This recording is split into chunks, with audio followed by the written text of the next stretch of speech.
Well, hello and welcome to part 2 of my Bloodborne board game unboxing.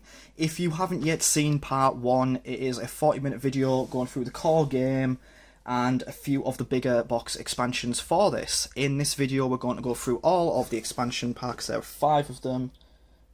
5? Yeah, 5. I can count.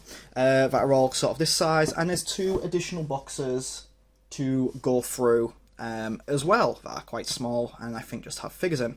So what I'm going to do is I'm just going to go through them one by one. We're going to take a look at the figures and any potential map tiles. These ones shouldn't really take too long to get through because they're, like I said, pretty small and I don't think there's too much content for them. So let's take a look. So this is Byrgenwerth. You have your enemy cards here. We have a map tile for it there. Oh, this is nice. This is a double-sided map tile. So you've got like your Byrgenwerth, like the little cathedral bit itself that you fight through. Then we have the Moonside Lake where you will fight Rom, the vacuous spider. Rom, the vacuous spider. That one. That's what she looks like. She's lovely. Rom, the vacuous spider, phase 1 now. We'll set it to one side. So this one is going to be, this part is going to be very, hopefully very quick, very much just popping these through and looking at the figures. So the Rom fight in game is quite a tough fight because you fight Rom and Rom will summon lots of additional spider enemies as well. Again, I mentioned in the previous video, I'm not an expert at Bloodborne, but I think, remember the trick is, for me anyway, whittle your way through all of the spider enemies, then attack Rom itself. Rom isn't actually that powerful. Yeah, let's go. So, get Rom out. So here we go. This is 2 layers of plastic there. So there's your kind of scholar enemies there. They're lovely. Save Rom till last, shall we? There we go. So we've got the lovely named Garden of Eyes, Spinley and Horrible. We've got Rom's Servants, which, like the spiders in the previous box, are quite hard to pop out. They do that, that's been done on purpose, I think, just to annoy me. So these just kind of attack you. These are really, really powerful as well. These are like can be a 1 to 2 hit kill thing if they dive on you. And finally, Rom herself.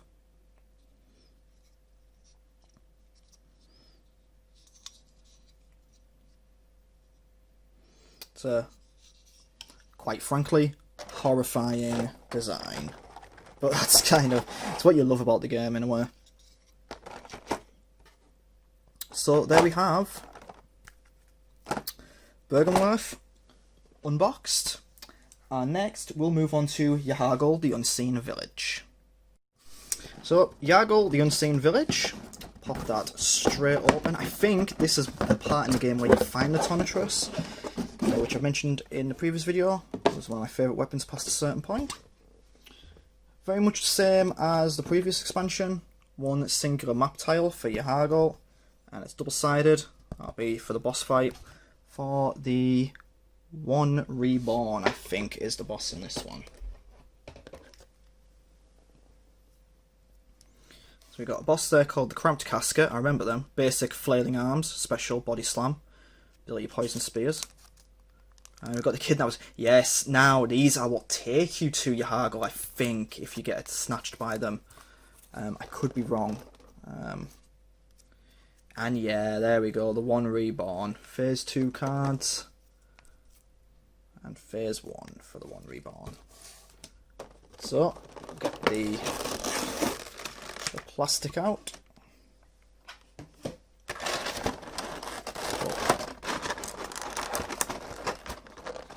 Open this up. Is this sellotape down?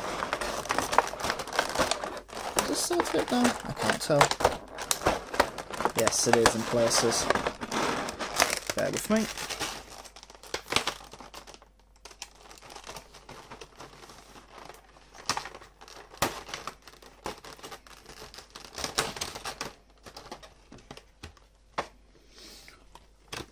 And we're back. Okay, so we've got that. That must be the cramped casket. I'm referring to it now as that. It's just, that is just a that. That's a thing. Yeah, it comes out, oh yeah, it comes out of a box. Yeah, that would be a cramped casket. The kidnappers. Ooh. Don't know what that noise was. And finally, the One Reborn, a very horrifying boss of two ends, stitched together with skulls and corpses. And there's a big hand. He's having a whale of a time. Big leg. Big leg. There's this end. I dread to think the amount of work that went into sculpting this. I dread to think the amount of work went into designing and modelling this. That is one thing that I do keep saying about Bloodborne's enemies, is that they are very grotesque and horrifying at times, but the amount of work that must have gone into making these is incredible. You know, full credit to them, and full credit for the sculpting work on this. If you are the sort of person who likes to paint your miniatures, please, you know, if you are one of the people watching this who loves to paint your miniatures, I would absolutely love to see the job you do for some of these. Please do feel free to send that along, because it would be a, you know, really good job and a half. But yeah, that is Yahar'gul, the Unseen Village expansion pack featuring the One Reborn. And like I say, not a lot to say about this one. We're very much in the set of expansion packs that are very much about the figures now. So we're just going to get through them, show off the figures, and that's it. So next up is the Upper Cathedral Ward. So let's get on with that then. So Upper Cathedral Ward, let's get this open, shall we? So this is probably going to be very much the same as the others. We start off the orphanage on this side, and on that side the altar of despair. Despair is a common theme that you'll feel in this game when you die about 40 million times. Here we go. Yeah, I was right. So the model in this one, if we had a look at the model of the last one of the One Reborn, and I was saying about the amazing job done on that, we're in for a treat with this one. The boss for Celestial Emissary, that's another boss. He was fun. Although the Celestial Emissary reminded me of them things that you have in hairdressers, the hairdryers, you know. I don't know where I'm going with that. Sorry. Brain Sucker, it is what it is. And yeah. Ebrietas, the daughter of the cosmos.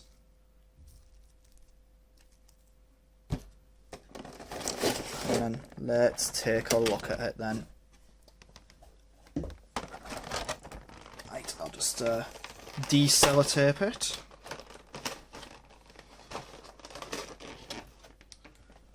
Alright. Got a bit louder there than I expected to. There's your Celestial Emissaries. See what I mean? They've got like them weird hairdryer things that you see in like old, like, whenever they show like cartoons or whatever of women in hairdressers. That sort of thing. Oh, he's got a giant beehive haircut. Yeah. These are horrifying. We've got these, the brain suckers. These are quite horrible. These inflict madness on you, which is a pretty devastating effect. And finally, let's get Ebrietas out.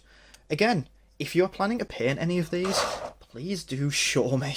Like, do link them or whatever, because God, the job you would do on this one. That is wonderfully designed. Ebrietas was quite a tough fight, if I remember correctly, for me. If it's the one I'm thinking of, I had quite a lot of problems with it. You're supposed to be able to lure it into a particular move and just be able to repeat that, but I could never seem to do that. I don't even know what's going on with Byrgenwerth, but look at the wings, are so wonderfully designed. You're almost afraid, like, to pick them up sometimes because you might break them. But yeah, there we go. Byrgenwerth, the daughter of the cosmos. So after this, we have 2 of these little boxes left to open. Then we have the small little boxes of extras. So let's move on to the next box, which is Mergo's Loft. And after that, we've got the Hunter's Dream. So we've arrived at Mergo's Loft. We're getting towards what would actually be the end of the Bloodborne video game now. I actually do think... I'm not sure if I've ordered these in the order you go through them in the game. But I'm pretty sure... I feel like I have done. But I definitely know Mergo's Loft, and then it's the Hunter's Dream.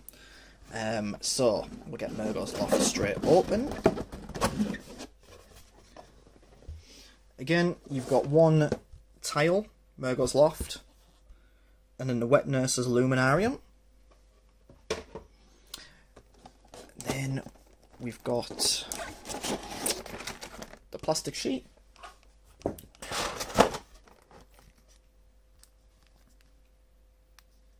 Mergo's Attendant. Mergo's Chief Attendant. Here is the boss. Mergo's Wet Nurse. I remember the boss fight for Mergo's Wet Nurse. I was quite nervous going into that one. I remember not having too many difficulties with it. I think I got it was one of the ones I got first time. Weirdly enough. I find that to be the case with a lot of these Souls games. Either you'll defeat the boss first or second time, or you'll just struggle infinitely on them. It's weird. So here we go. We've got the smallest one in the box. So that is... These will be Mergo's Attendants, I think. Then we got Mergo's Chief Attendants. Nothing's going to come towards Mergo, is it? If that's your Chief Attendant. I just thought an attendant was like a happy little doctor fellow. That won't go into focus. I'm not surprised. Look at that. Ugh. And finally, we have Mergo's Wet Nurse. A mass of swords and arms and stuff. So yeah, I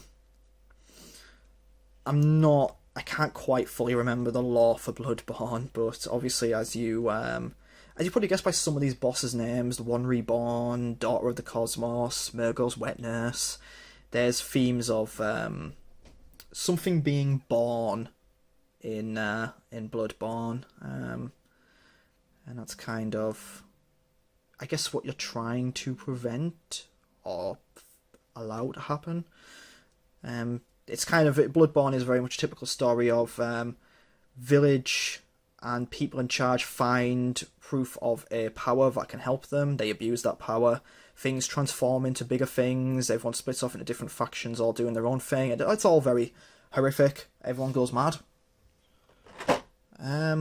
So there we go. We got 1 more to go after this for these small boxes, and that would be the Hunter's Dream, which is kind of one of the core parts of the game, but also where the true story of the game ends.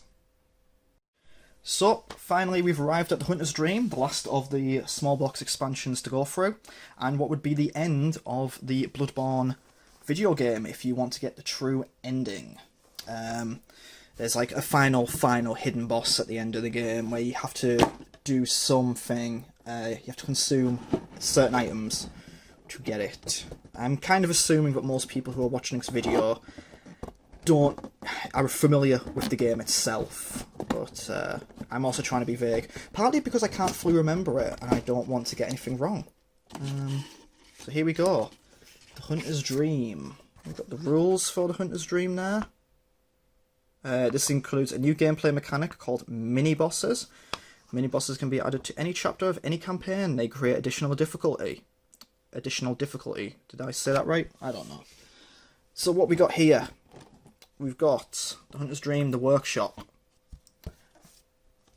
And then the garden. We have... just the one. Yeah. Pop you down on the floor again. We've got some cards. German's Burial Blade. The rules here for mini-boss spawning.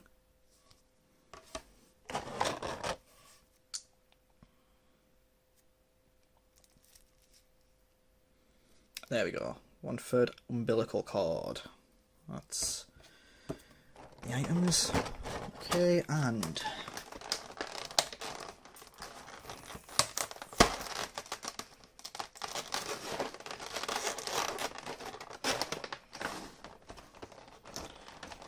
again, probably should have deselotaped this beforehand.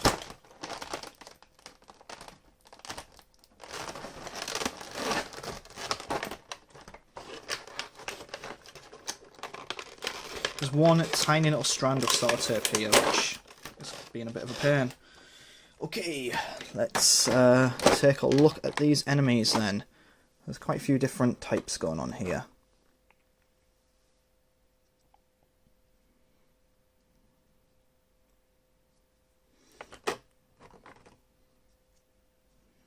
Big man, big axe.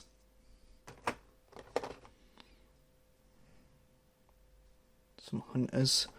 Yes, these mini-bosses must be like various hunters you can fight throughout the game. I mentioned in the previous video that you can come across enemies in the game that are based on hunters, which you play as a hunter throughout the game, and they have the same moveset as you and the same weapons. And they're quite hard. They can be really, really difficult. Really punishing, because they're made to play as a human does. And here we go. This is the final boss of the game, the Moon Presence.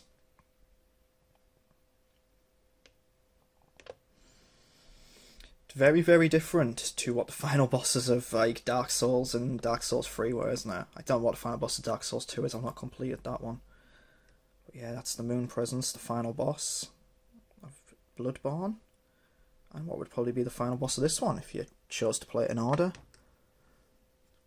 And yeah, it's not quite as detailed. Well, it's a lovely detailed model. It does look like it does in game, but you can see it's a bit more streamlined compared to the other ones. It's still horrifying, the number of tentacles there. But you can kind of imagine what sort of boss that is going to be. It's very fast, very quick, very punishing. And there you have it. So, that is all of the expansions unboxed. Now we're going to have a look at the two additional little boxes, which is like extras for the Hunter's Dream and extras for Forsaken Cainhurst Castle. So that shouldn't take too long. I'll do both of them in the same part. And yeah, so there we go, the Hunter's Dream. So here we go, the final boxes to have a look at here. The Hunter's Dream extras and the Forsaken Cainhurst Castle extras. So as you can see, these are really small. They're not really going to take us too long to look at. It's just miniatures and some extra cards and mini-bosses. Do I get any details on the back of that? Yeah, this is just one extra hunter, one trick weapon and one firearm. So let's just have a look at this one straight away then. Well, there really was not much to look at there. There did not need to be that box for that. Actually, I'm not annoyed, but I'm also... Like, look at the size of the box for the one little figure in there. That seems a tad unnecessary. Plus more sellotape.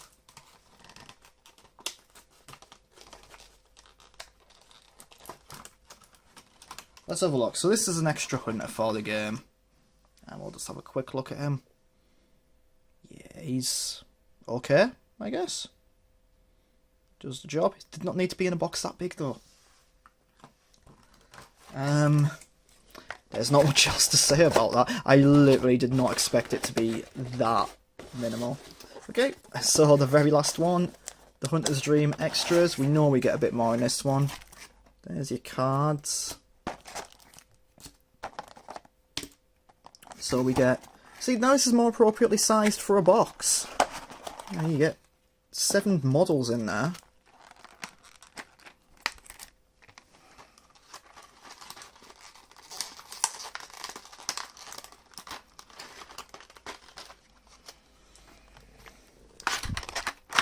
And we'll pull them out, look at them one by one. Big sci-fi bloke.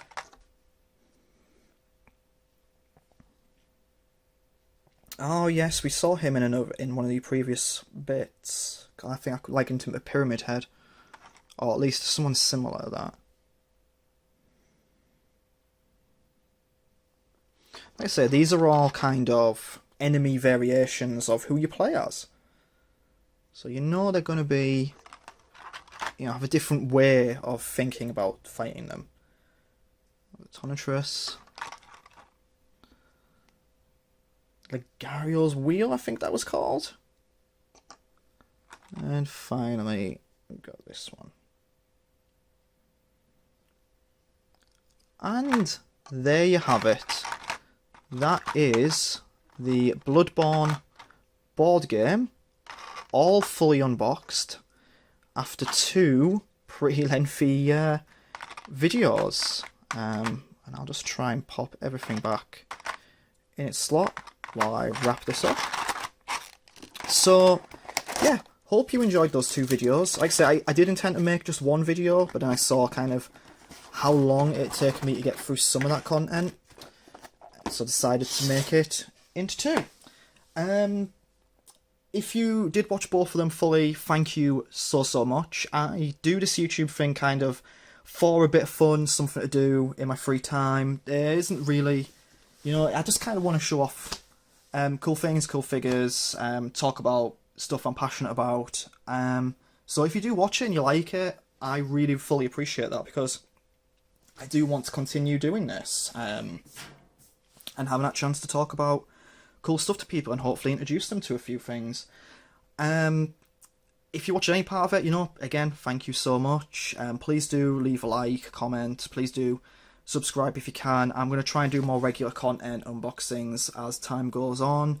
I've got quite a lot of stuff coming over the next few months, so what I'm going to try and do is maybe do sort of bit of a schedule, kind of maybe at least 1 video every 2 weeks, just to kind of space things out. I obviously have to buy things, and money is not infinite. You know, but I do have a lot of things pre-ordered and maybe already paid for, like things like Kickstarter pledges that I've made, stuff I've pre-ordered, you know, anime box sets or figures and such. But yeah, that's enough of me rambling. Again, thank you so much for watching. If you did watch both videos, or if you watched any part of them, please do let me know what you thought. If you are playing the Bloodborne board game yourself, let me know what you think about it. Hopefully I'll get a chance to play it over the next couple of days. It's kind of gutting that I'm recording this at the time that I am, because right around now, you know, this Christmas New Year time is when I've recorded this. I've recorded it in early 2021. I know I'm saying this now because when this goes out, you know, most people already know that. But obviously with all that's happening in the world right now, I can't really go out and see friends or anything, and we would absolutely love to have played this. But, you know, things are the way they are for various reasons, I guess, and just have to wait and see. But if you do play it, let me know what you think. If you do paint the models, I would absolutely love to see people's work for that. I've got no artistic talent when it comes to things like painting or drawing or whatever. I wouldn't even know where to start on them. And I'd be so worried about messing something up. So I would absolutely love to see what other people can do with that. And like I said, thank you, you know, once again, thank you all so much for watching these, and I'll see you again in the future.